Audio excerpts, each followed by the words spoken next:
तर सांगलीमध्ये आज पुण्यश्लोक अहिल्यादेवी होळकर यांच्या अश्वारूढ पुतळ्याचा लोकार्पण सोहळा पार पडेल। मुख्यमंत्री देवेंद्र फडणवीस यांच्या हस्ते हा लोकार्पण सोहळा होणार आहे। सांगली शहरातील शिंदेमळा इथे लवली सर्कल या ठिकाणी अहिल्यादेवी होळकर यांचा महाराष्ट्रातील सगळ्यात मोठा अश्वारूढ पुतळा साकारण्यात आला आहे। अहिल्यादेवी यांची त्रिजन्म शताब्दी साजरी होतीये आणि या निमित्तानं हा पुतळा उभारण्यात आला आहे।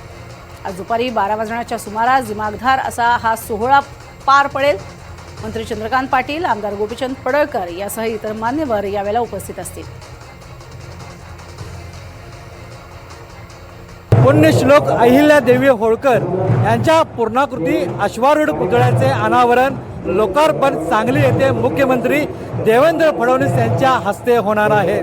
काही वेळातच हे उद्घाटन समारंभ होणार असून यासाठी जय्यत तयारी करण्यात आलेली आहे। आपण पाहू शकतो तमाम समाज बांधव आणि भाजपप्रेमी कार्यकर्ते मोठ्या संख्येने येथे उपस्थित झालेले आहेत।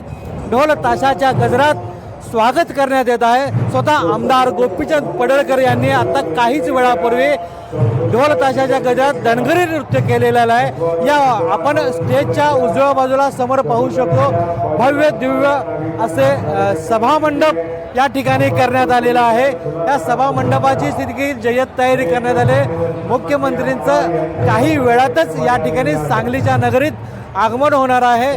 तर विद्युत रोषणाईसह आतिषबाजी, फटाक्यांची आतिषबाजी ही भव्य मोठ्या प्रमाणात होणार आहे। कॅमेरामॅन सुजित दोडकेसह शरद सातपुते, NDTV मराठी।